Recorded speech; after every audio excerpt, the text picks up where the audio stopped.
सरकारचं आर्थिक नियोजन पूर्ण कोलमडलेलं आहे हे दिसून येतंय।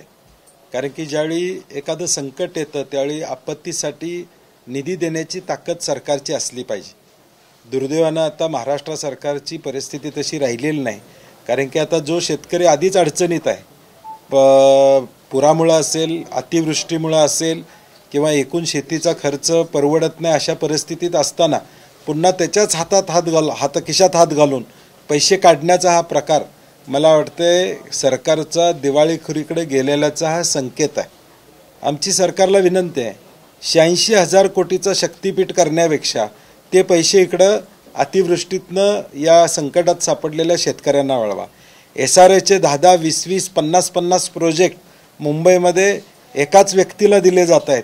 तिथं हजारो कोटी रुपयाचं नुकसान सरकारचं होतंय, त्याचं बीड करा आणि किती पैसे सरकारला मिळतील याचा हिशोब करा।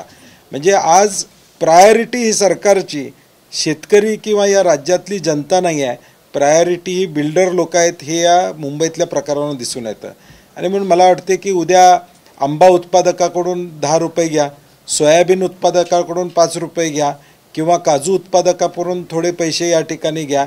म्हणजे आत्ता ऑलरेडी शेतकरी अडचणीत आहे, तो अडचणीतनं त्याच्यावर परत हादीबार लावून हा या ठिकाणी शेतकऱ्यावर दरोडा टाकण्याचा प्रयत्न। आता मराठवाड्यातला शेतकरी ऊस उत्पादक लातूर आहे, नांदेड आहे, धाराशिव आहे, सोलापूर जिल्हा आहे, इथं ऊस उत्पादक आहे। ऊस त्यांचं पीक गेलं आहे, कदाचित एक 4-5 टन शिल्लक राहिला असेल ऊस एखाद्या पिकामध्ये, त्या 5 टनातले 15 रुपये तुम्ही काढून घेणार आहात का? म्हणजे आधीच तो नुकसानीत आहे आणि परत त्याच्यावर 15 रुपयाचा जिजिया कर हा मला वाटते ब्रिटिशांच्या काळात लावलेला तसा कर लावते, त्याचा आम्ही या ठिकाणी निषेध करतो। सरकारनं स्वतः काही चुकीचे प्रोजेक्ट थांबवून मराठवाड्यासाठी मदतीचा हात दिला पाहिजे, अशी माझी भूमिका आहे। एकीकडे ही परिस्थिती आहे, पण दुसरीकडे आपण पाहिलं की महाराष्ट्रात सर्वाधिक जास्त शेतकऱ्यांनी आत्महत्या केल्या अशा प्रकारचा रिपोर्ट आलेला आहे। एकीकडे आत्महत्या होता शेतकऱ्यांच्या मोठ्या प्रमाणात आणि शेतकऱ्यांच्यावर अधिकचा भार टाकला जातो, काय सांगा? नाही, म्हणून मी म्हटलं सरकारची प्रायोरिटी ही बदलत चाललेली आहे। आता हे प्रायोरिटी का बदलते? हा आत्मविश्वास काय आहे सरकारला? कारण की वोट चोरीमुळे हा आत्मविश्वास आहे। जनतेचं मत घ्यायचंच नाही, आम्ही पाहिजे तशा निवडणुका जिंकू शकतो हा एक आत्मविश्वास भाजपला झालेला आहे। आणि म्हणून जनतेचा विचार करायचा नाही, ते काही करू देत, आम्ही निवडणुका जिंकतोयच, आमच्या परीने आम्ही निवडणुका जिंकायचा प्रयत्न करतोयच, हे आत्मविश्वास यांच्या असल्यामुळं लोकांना गृहीत धरायचं काम चाललं आहे। परंतु शेवटी लोक याच्या विरुद्ध निश्चितपणे उठाव करतील। जे नुकसान मी म्हणलं, आम्ही सरकारने विरोधी पक्षाला बोलवावं, आम्ही 5 सूचना देऊ त्यांना की बजेटमधून तुम्ही कसे पैसे हे देऊ शकता। आता निवडणुकांच्या तोंडावर तुम्ही बजेटरी तरतूद अनेक गोष्टीसाठी केलेली आहे, थांबवा 1 वर्ष त्या सगळ्या घोषणा तुमच्या आणि पैसे हे शेतकऱ्याकडे वळवा। शेवटी कर स्वरूपात शेतकऱ्याकडून तुम्हाला आत्तापर्यंत जे राज्याला पैसे मिळाले, केंद्राला पैसे मिळाले, त्याचा हिशोब तुम्ही कधी देणार आहात का नाही? आणि म्हणून मला वाटते प्रायोरिटी ही सरकारची शेतकरी नाही आहे हे सिद्ध होते। मुख्यमंत्री दिल्लीला जाऊन आलेले आहेत, मात्र अजून दिल्लीतून काही मदतीच्या संदर्भात घोषणा झालेली नाही किंवा बोलणंही त्या संदर्भात चर्चा सुद्धा नाही, कसं बघता मग याकडे? नाही, मला वाटते दिल्लीची घोषणा असू दे, महाराष्ट्राची घोषणा असू दे, जिल्हा परिषदच्या निवडणुकीची आचारसंहिता लागण्याआधी 8 दिवस होईल। कारण की भाजपला हा सगळा खेळ हा निवडणुकीसाठी वाटतो। आता बिहारमधला विषय असू दे किंवा कुठेही असू दे, निवडणुका लागल्या की मग घोषणा, मग लोकांना मदत, मग लोकांचे अश्रू पुसायचे, तोपर्यंत अश्रू आटून जातील। म्हणजे आता गेल्या 15 दिवसात मराठवाड्यातल्या शेतकऱ्यांची अवस्था काय, त्याला दिलासा दिला पाहिजे होता, आत्तापर्यंत पॅकेज जाहीर व्हायला पाहिजे होतं। किमान त्याला त्या बिचाराला वाटलं असतं की वाचकी आहे, माझं नुकसान 50,000 झाले, मला 2 लाख झाले, 3 लाख झाले, किमान मला एवढे सरकारकडून मिळणार आहे ते आश्वासन। एका बाजूला ते आश्वासन नाही, दुसऱ्या बाजूला बँका कर्ज फेडायसाठी तगादा लावतात। मुख्यमंत्री जाहीर करतात की बँकांनी कर्ज वसुलीसाठी तगादा लावू नये, मग बँका यांचं ऐकत नाहीत का? दाखवायचं एक आणि करायचं एक, ही भूमिका आहे। निवडणुकीच्या काळात अनिल देशमुखांवर जो हल्ला झाला, फॉरेन्सिक लॅबमध्ये खोटा निघून आला अशा प्रकारचा क्लोजर रिपोर्ट नागपूर ग्रामीण पोलिसांनी सबमिट केलेला आहे, त्या संदर्भात काय वाटतं? नाही, मला वाटते आता हा मॅटर कोर्टात आहे, फॉरेन्सिक रिपोर्ट ज्यावेळी कोर्टात दिला जाईल त्यावेळी दुसऱ्या बाजूनं सुद्धा त्याला चॅलेंज केलं जाईल आणि खरी वस्तुस्थिती काय काय नाही आहे हे समोर त्यावेळी येईल। कारण की जे पुरावे त्यावेळी दिले गेलेले आहेत, ज्या गोष्टी समोर आलेल्या आहेत त्या पेपरमध्ये आहेत, पोलिसांनी त्या पद्धतीचे FIR घेतले, त्या पद्धतीचं माहिती घेतलेली आहे. त्यामुळे मला वाटते मी अविश्वास किंवा वेगळ्या पद्धतीनं फोरेन्सिक रिपोर्टवर बोट दाखवणार नाही, परंतु नेमका फोरेन्सिक रिपोर्ट वाचला पाहिजे. एक शब्द त्यातला कुठला तर असेल किंवा संपूर्ण फोरेन्सिक रिपोर्ट यामध्ये फरक असतो. त्यामुळे पूर्ण रिपोर्ट वाचणं आणि मग त्याच्यावर कॉमेंट करणं संयुक्तिक राहील. पाडळकरांचं आपण एकूण वक्तव्य पाहता खूप रसातळाला महाराष्ट्रातलं राजकारण चाललंय अशा प्रकारे मुख्यमंत्र्यांनी तंबी दिली असं सांगितलं. त्याच्यामध्ये मुद्दा असा आहे की मी कोणत्या नंबरच्या बायकोचं मंगळसूत्र चोरलं अशा प्रकारचा युक्तिवाद करताना भाषण करताना म्हटलेलं आहे. म्हणजे मुख्यमंत्र्यांनी तंबी देऊन सुद्धा नाही, मुख्यमंत्र्यांनी तंबी दिलेली का नाही दिली हा शंका येता, कारण की जे वक्तव्य त्यांचं येते त्याच्यावरून त्यांना तंबी दिलेली नाही. महाराष्ट्रात एक भाजपची नीती आहे, ज्यावेळी महाराष्ट्रासमोर संकट येतं, मराठा आंदोलनाचा विषय येतो, त्यावेळी दुसरा विषय कोणीतरी बोलायचा. आता मराठवाड्यातल्या शेतकऱ्यांचा विषय आहे, तो विषय प्राईम टाईमवरून म्हणजे मीडियावरून बाजूला कसा जाईल यासाठी एक प्रयत्न आहे. आणि त्यातून पडळकरांनी हे बोलावं जेणेकरून मीडियातला पूर्ण वेळ हा फक्त या वक्तव्याभोवती फिरावा आणि मूळ विषय जो मराठवाड्यातला शेतकऱ्यांच्या जीवाशी खेळला गेलेला आहे तो विषय मागं पडावा, हा एक षडयंत्राचा भाग आहे. पडळकरांनी आता मला वाटते जेवढा आम्ही निषेध करावा तेवढा त्यांचा कमी आहे, कारण की त्यांची पातळी आता फार म्हणजे कुठल्या पातळीला गेल्या. स्वर्गीय यशवंतराव चव्हाण साहेबांनी या राज्याची स्थापना केली. मला वाटतं यावर अजितदादांनी बोललं पाहिजे, कारण की भाजप बोललं आता तरी त्यांचं ऐकत नाहीत. अजितदादांची काय भूमिका आहे बाबा, स्वर्गीय यशवंतराव चव्हाण साहेबांच्या विचाराला मानणारा हा महाराष्ट्र आहे का, तो राहिला आहे का, याचा विचार त्यांनी केला पाहिजे आणि त्याच्यावर बोललं पाहिजे. समज देऊन सुद्धा ते बोलतात म्हणजे कुठंतरी प्रोटेक्शन असल्याशिवाय. मग तंबी दिली असेल तर आजच्या आज त्यांना पक्षातून काढून टाकावं. आजच्या आज हे चुकीचं वक्तव्य केलंय हे जर भाजपला पटत असेल तर त्यांना पक्षाने नोटीस पाठवावी की मुख्यमंत्र्यांनी सांगून, प्रदेशाध्यक्षांनी सांगून तुम्ही अजून देखील पक्षशिस्त मोडताय, तुम्हाला ही पक्षाच्या तर्फे नोटीस आली तर आम्ही म्हणू की ठीक आहे, भाजप त्यांना पाठीशी घालत नाही. तुम्ही नोटीस देण्याबाबत बोलताय, मात्र चंद्रकांत दादा आज स्वतः सांगलीमध्ये इशारा सभा घेतायत. जयंत पाटलांच्या समर्थनात जे काही सभा झाली त्याला प्रत्युत्तर देण्यासाठी. म्हणजे तुम्ही एका बाजूला नोटीस येणार आहे का, त्यांचा राजीनामा घेणार आहे का असं म्हणताना भाजपच इशारा समर्थनात पार्टी विथ डिफरन्स.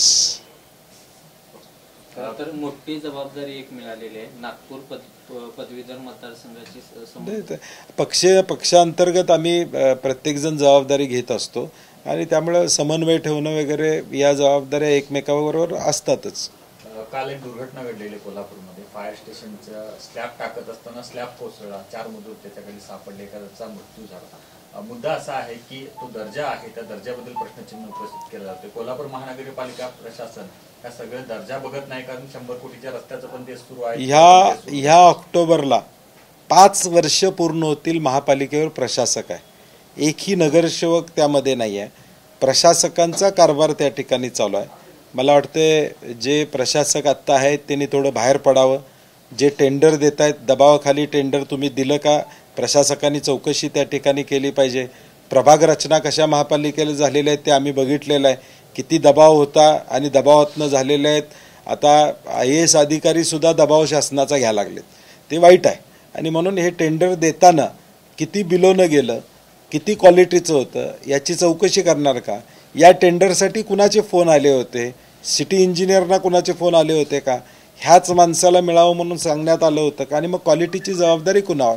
आणि माझं मत आहे महापालिकेचे जे GE आहेत, पहिलं बिल निघाले का नाही मला माहीत नाही त्याचं, जर पहिलं बिल निघालं असेल त्याचा तर GEनी जो रिपोर्ट दिला GEंच्यावर कारवाई झाली पाहिजे आणि प्रशासकांनी पण जबाबदारी स्वीकारली पाहिजे.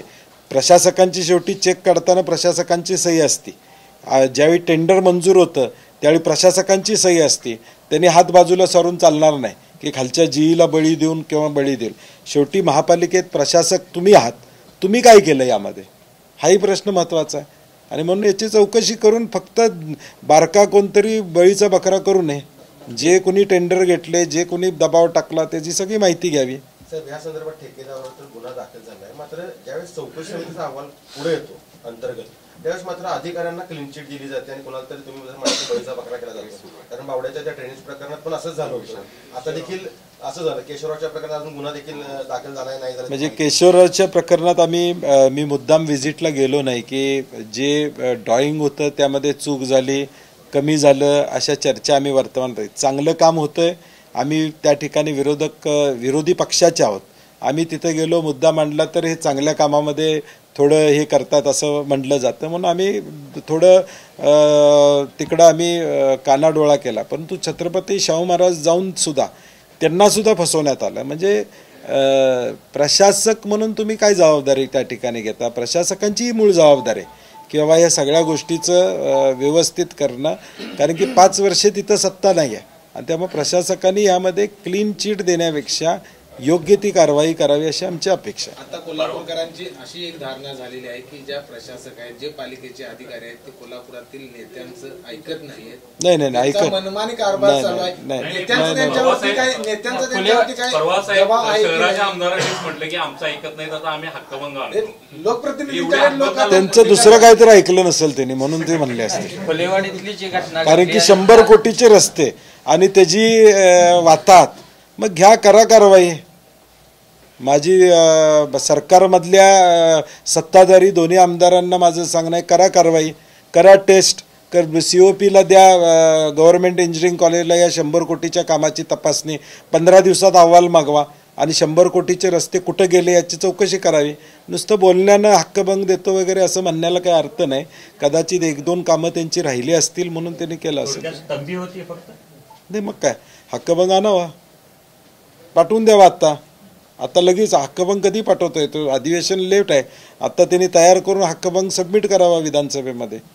फक्त जर त्यांची भूमिका स्पष्ट असेल आणि त्यात म्हणावं की कशासाठी मी हक्कभंग आणतोय, म्हणजे शहरातल्या रस्त्यांसाठी, शहरातल्या खड्ड्यांसाठी, शहरातल्या चुकीच्या सगळ्या गोष्टी घडतायत. आत्ता तर आमचं तर अधिकाऱ्यांनी कोणी ऐकायचा विषयच नाही. म्हणजे आम्ही विरोधी पक्षात आहोत, आमचा दबाव, आमचा ऐकायचा विषय नाही. कचऱ्याच्या टेंडरमध्ये असू दे किंवा या सगळ्या गोष्टीत असू दे, नेमकं काय चाललंय आणि कुणाच्या इशाऱ्यावरून चाललंय, कुणाच्या ऑफिसमध्ये अधिकारी जाऊन बसतात, हे सगळं आम्हाला माहित आहे. एका ठेकेदाराने सुद्धा अधिकाऱ्यांच्यावरती आरोप केले होते, पैसे घेतल्याशिवाय ती कामं केली जात नाही, अशा प्रकारचे काही पुरावे सुद्धा दिले होते. नाही, याच्यावर हे काय आहे की जर महापालिकेमध्ये नगरसेवक असते, बॉडी असती, तर या चर्चा जनरल बॉडीला आल्या असत्या. ह्या जनरल बॉडीतनं दबाव प्रशासनावर राहिला असता. आता जबाबदारी प्रशासकांची की ते होल अँड सोल आहेत, त्यांनी ही काळजी घेतली पाहिजे ना, त्यांनी जबाबदारी घेतली पाहिजे. शेवटची सही त्यांचीच होते. तुम्ही सिटी इंजिनियरवर आणि ॲडिशनल कमिशनर आणि डेप्युटी कमिशनरवर जबाबदारी टाकून उपयोग नाही. शेवटी फायनल ऑथॉरिटी तुम्ही आहात. You have to take a stand. Kolhapur शहरात जे काही पाणी पुरवठा होत नाही, कमी दाबानं पाणी पुरवठा होतो, त्याला जबाबदार तुम्हाला पकडलं जातं. मग नेमकं काय म्हणायचं? कारण 5 वर्ष प्रशासन, ते मला वाटतं मी मधल्या काळात त्याच्यावर फार बोललो नाही, कारण की थेट पाईपलाईनचं पाणी येतं, थेट पाईपलाईनचं पाणी किती लिटर दररोज उचललं जातं याची आकडेवारी महापालिकेकडे आहे. बालिंग्यातून आता किती पाणी उचललं जातं याची आकडेवारी महापालिकेकडे आहे. मुळात थेट पाईपलाईन हा एक वेगळा विषय आहे. थेट पाईपलाईनचं पाणी हे पुईखडीपर्यंत येतं, तिथून वितरण व्यवस्था हा वेगळा टप्पा आहे. त्या वितरण व्यवस्थेमधल्या त्रुटी काढणं हे मला वाटते प्रशासक म्हणून प्रशासकाची जबाबदारी असणार. आता अधिकारी VRS घेतील अशी परिस्थिती आहे महापालिकेमध्ये. म्हणजे कुणाचा पायपोस नाही आहे अशी परिस्थिती वास्तव आहे. आता ती 33 KVA लाईट अंडरग्राऊंड करावी म्हणून मी गेले 2-3 वर्ष महापालिकेला सांगतोय. सरकारला आम्ही पत्र लिहिलं की काळंबवाडी धरणावरची अंडरग्राऊंड 33 KVA लाईन ही अंडरग्राऊंड करा म्हणून. त्याच्यामध्ये कुठेही त्यांची त्या ठिकाणी दिसत नाही. नोटीस काढणं, कारवाई करणं, त्याच्यापेक्षा तुम्ही उपाय काय करताय याच्यावर तुमचं ॲडमिनिस्ट्रेशन ठरतं. A good administration is who removes the loop holes and does everything. Notice काढायला वेळ काय लागतोय? फार वेळ लागत नाही. 10 नोटीस दिवसभरात निघू शकतात अधिकाऱ्यांना खालच्या. कारण मी तिथं बसून त्याला उपाय करणं, त्याला बजेट आणणं आणि ते काम करणं हे महत्त्वाचं. आणि म्हणून शहरातल्या वितरण व्यवस्थेवर एखादी बैठक कमिशनरनी घेतली पाहिजे.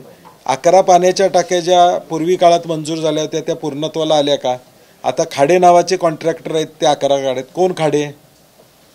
आम्ही आता राजकीय बोलायचं झालं तर सुरेश खाडेंच्या भावांच्याकडे कॉन्ट्रॅक्ट आहे शहरातलं. मग त्यांना तुम्ही दंड केला का? महापालिकेने जो दंड त्यांच्यावर लावला होता तो महाराष्ट्र शासनानं माफ केला का? का दंड लावलाय? आणि लावला असेल तर ते पैसे वसूल झाले का? त्यामुळं ह्याला राजकीय कलर तुम्ही द्यायला जाल, तुम्ही एक कलर दिला तर मी 7 कलर देणार. तुम्ही देऊ नका. काय करायचं ते सांगा, काय कसं त्याला सुधारणा करायचं ते त्या ठिकाणी सांगा आणि त्या प्रशासकांनी केल्या पाहिजे असं मत आहे. वितरणाची व्यवस्था, पाणी थेट पाईपलाईनमधून पाणी येतंय, वितरणात तुमच्या त्रुटी आहेत त्या सुधारण्याचं काम प्रशासनाने केलं पाहिजे. शहरातल्या 2 आमदारांनी बसून अधिकाऱ्यांच्या बैठका घेतल्या पाहिजेत आणि त्यांच्यावर बसून वितरण व्यवस्थेत काय अडचण आहे ते माहिती घेतली पाहिजे आणि ती सुधारली पाहिजे. साहेब, तो अधिभार जो आहे तो शेतकऱ्यांकडून नाही तर कारखानदारांकडून तो वसूल केला जाणार आहे असं त्या ठिकाणी माहिती आहे. मला वाटते बातमी आली होती ती चुकीची आहे आणि त्याच्यावरती भाजप आज बोलणार आहे. नाही. आता बातमी आली असेल तर मग खुलासा त्यांनी ताबडतोब करायला पाहिजे होता.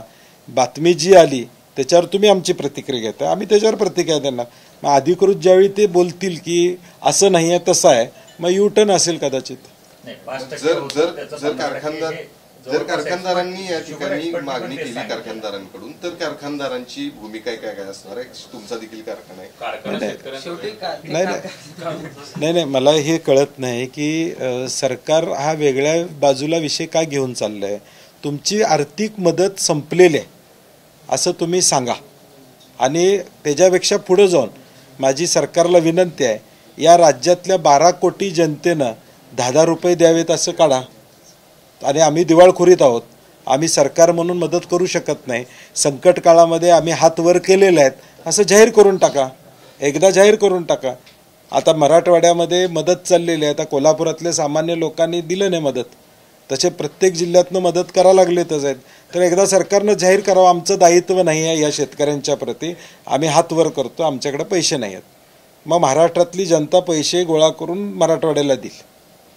आता एक विधान आलेलं आहे भाजपच्या प्रवक्त्यांचं, पडळकरांनी काय उत्तर किंवा काय भाषा वापरली असेल तर ते जयंत पाटलांना उत्तर दिलं असेल अशा प्रकारे भूमिका मांडून पडळकरांचं समर्थन केलेलं आहे. नाही, म्हणून मी म्हणलं ना की पार्टी विथ डिफरन्स, ते धोरण आहे की एकानं बोलत राहायचं, एकानं त्याला शांत करत जायचं. कारण मेसेजिंग जो जातो तो मेसेजिंग समाजामध्ये एक चुकीच्या पद्धतीचं पाठवायचं काम ही मंडळी सातत्यानं करतायत. आणि विशेष करून जी माणसं समाजामध्ये 50-50 वर्ष राहिलेली आहेत या राज्याच्या विकासामध्ये, त्यांना कसं बदनाम करता येईल हा प्रयत्न या ठिकाणी सातत्यानं भाजपकडून या ठिकाणी केला जातो.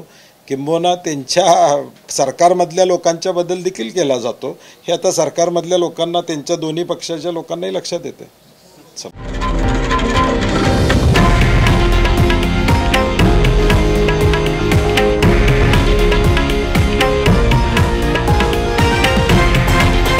हे आहे देशातील नंबर 1 न्यूज नेटवर्क आणि आपण पाहत आहात TV9 मराठी, एकमेव.